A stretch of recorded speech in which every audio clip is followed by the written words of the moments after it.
welcome to the Cultivating Calmness Podcast. My name is Kaela Vance, and today I want to talk to you a little bit about the differences between grief, mourning, and bereavement. We often look at these words and we think of them all as being the same thing. So when we say the word grief or grieving and mourning and bereavement, they tend to be used interchangeably as if they are the same thing. And sometimes, depending on the nuance and depending on the circumstance, the words can potentially be used interchangeably, although there are slight differences in meaning and what they truly encompass. So I just wanted to talk a little bit about that today to clarify some of that for listeners or anybody who may be thinking about this or going through it or having somebody that they love or care about that is within this process. So in general, when we talk about bereavement, it is the whole experience of grief and mourning. And it's all those things that encompass that. It's usually considered that first part of the grieving process from the moment that you find out about a loss or someone's death or an experience of a loss. So for example, we don't just have to grieve the loss of life, but we can grieve changes such as a divorce or a move or loss of ability or something like that. So bereavement can be that initial period of grief and mourning related to the loss that you're experiencing. So not just death specific. And this will be the same for grief and mourning as well. Excuse me. And you oftentimes, if you are working and you have a job and you work for a company, they often offer something called bereavement leave, which is usually a small amount of time. I've worked for companies where it was usually 3 days. So you're given 3 days for members, if you had death of a member of your immediate family. So usually that means, a parent, child, spouse, or grandparent.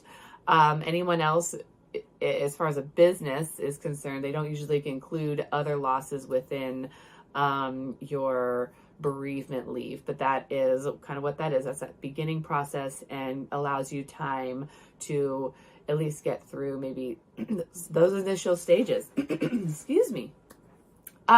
So that is kind of bereavement. That's that process, but that can be shorter or longer, just depending on your circumstances, the loss that's being experienced, and maybe some other factors. When it comes to diagnostic criteria, usually that is considered in several weeks and months, and once you surpass that, they would have a different diagnosis for you, but I'm not getting into that today.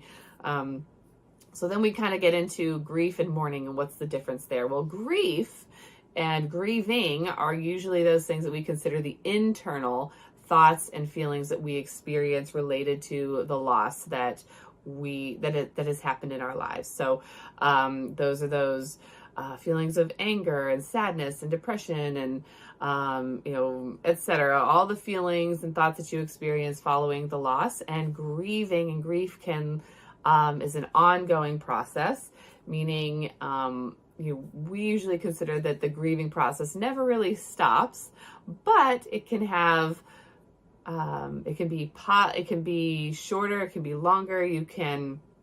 People can go through grief and maybe overcome, some might say, or get through or move through their process in a shorter amount of time, and others may be more difficult for them, and it may feel like it never gets better for them. And others, usually it can take a period of maybe a year or two to get through all of those firsts, and then life seems to get a lot easier for them. Although we say, we're never fully done grieving the loss of something we've experienced, especially the loss of a person in our lives. We just learn to incorporate that loss into our lives so we can continue living, and we experience that grief in different ways as we move through our life without that person.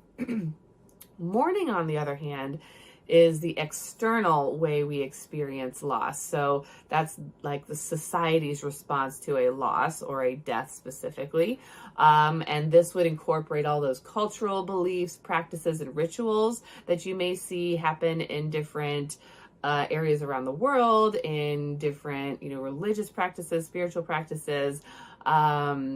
We tend to, it tends to be the way you move through and adapt to grief. So mourning is like that process as you're adapting to life without this person. Again, if we're talking about somebody who has died, you're mourning that loss, and it's all those new things that are happening, including those rituals like funerals, wakes, memorials.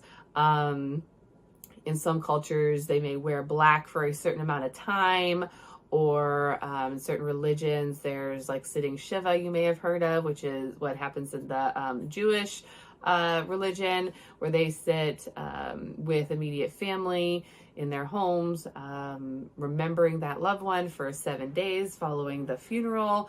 And then there's other additional practices that happen after that. And then in Islam, it's usually a period of 3 days, again, with immediate family.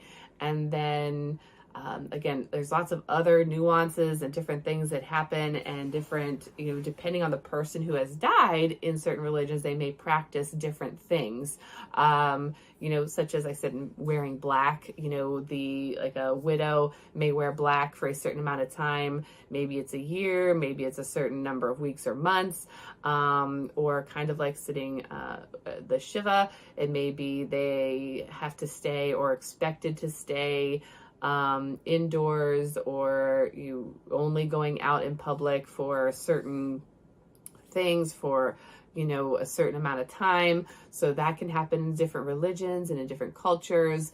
Sometimes there's the expectation of, tears and wailing and crying. And in other religions or other cultures, it's more of a celebration and recognizing the changes or the passing on into a new realm or a new life. So that would all be considered mourning. Those are the acts, those are the things that we do to recognize the person that has died, or the thing that we have lost. And it's how we show that. Whereas grief are the feelings and the thoughts that we experience related to the loss. And again, grief can be anything. It could be death, it could be divorce, it could be changes in life. Lots of ways we can experience grief. And there's lots of different methods and ways of talking about how to process grief. The most common one are those like 5 stages of grief, kind of created and started by 𝗖𝗹𝗺𝗁𝗂𝗃𝗁𝗁, which has since been, found to be not quite accurate. And, when she initially came up with those stages, as I've talked about before, it was actually in relation to the stages of grief that somebody may go through who is terminally ill. And it seemed to connect really well with people who are grieving the loss, the death of somebody they loved. But then it has been, it's commonly recognized that although those stages exist, it is not a cut and dry, we go from 1 to 2 to 3 to 4 to 5. And in fact, there are often other stages and other things that we experience, and we tend to go in and out of them more like a maze or a roller coaster, and they're ebbing and flowing, and we may not experience certain ones, or we may experience all of them. They may all happen at once. They may come and go. So grieving is its own process. It's an individual process for each person, depending on your lifestyle, depending on your culture, your traditions, your support system, the loss you've experienced, the trauma you've experienced. Everybody is going to grieve and experience those losses in a different way. And it's important to kind of recognize that. Now, when we talk about grief, and I know I've talked about this before here, and we'll probably talk about it some more, that grief is ongoing. So I don't really have a bookshelf here to look at, but if you think about grief, think about it as a bookshelf. That's how I found as a really good way to describe it. So imagine an empty bookshelf, and imagine your grief is a pretty large book, and you are putting it on your shelf. So when you're first grieving, right, in that initial mourning phase where you've just found out, and you may be like, this is new, you either weren't expecting it, you were expecting it. Sometimes actually you can experience some of that anticipatory grief. So maybe your grief book started before you actually experienced the loss. And that's okay, that happens. And when we think about grief, think about that book being the only book on the shelf. So your grief is like the only book present on the shelf, especially in the initial phase and when that grief, is just starting out. But then you imagine, like, every experience you have is a new book or item on the shelf. So it's like collecting trinkets when you go on vacations, and some people collect certain things like magnets or sand or fill in the blank when they go on a vacation. So it's their goal to collect those things. You may put those things on the shelf, right? Different things that you may do with family, different memories that you may create. That grief book is still there on the shelf. The size hasn't changed at all. The look hasn't changed at all. Your grief book is still there on the shelf, but your life continues to grow and expand and move forward. And as you do that, you're adding things to the shelf. So kind of like my little shelf here with me, it'd be empty except for grief, whatever, we'll just say this little sign here, we put it on here, and that's my grief. But over time, I add a plant, and I add another plant, and I add another book, and every book and every experience is something added to it. So before long, initially it may feel like that's the only thing, and you add things slowly, and it still feels pretty big. It's a pretty big piece of your life because that grief you're experiencing seems so overwhelming and all-encompassing. But as you add things to your life, that grief, although the size hasn't changed, your life fills in around the grief. And so your grief may not feel as intense. It may not feel as bad as it did before. And that's what we want. As a grief therapist, I want your grief, I want that feeling of overwhelm, the intensity, the level of distress. I want it to be less intense for you. I want it to decrease over time. I don't want you to forget your loved one or the thing that you've lost necessarily. But I don't want it to cause you so much hurt and so much pain. Now, that doesn't mean that over time that you're not going to miss your person. Again, if we're talking about the loss of a person, somebody who has died, I don't want you to forget them necessarily. And depending on what's going on for you, maybe you do want to forget that person. I don't know. Ultimately, grieving, we want to move through it. We want you to experience all the feelings. And learn how to live and experience life without, and getting used to that. That's part of that mourning. How am I getting used to this? How do we function without the person that I'm used to functioning with, in whatever way that means for you? So I like to express, grief as a bookshelf. And sometimes we'll take that book off the shelf and we'll look at it, we'll explore it, we'll feel, and sometimes it'll just sit there, and it's something that when we scan our bookshelf, we remember, and it'll bring up emotions, it'll bring up thoughts, it'll bring up memories, and it'll stay there. And we're also able to see that grief within our life picture and where it fits in with everything else we've added to the shelf.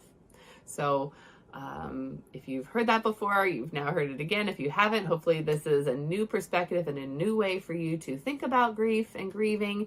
And I just wanted to share again with you some of those slight differences between grief, mourning, and bereavement. So hopefully I've cleared that up for you, and you have a little bit more of an understanding of some of those nuances, what that may look like for you. So when you go to talk about it, or somebody who's in the throes of grief, bereavement, and mourning, which stage and which part we're in, and how to reference that and how to help. So thank you for joining me today, and I hope you can join me next week for our podcast, and thank you for joining me. Have a wonderful rest of your day.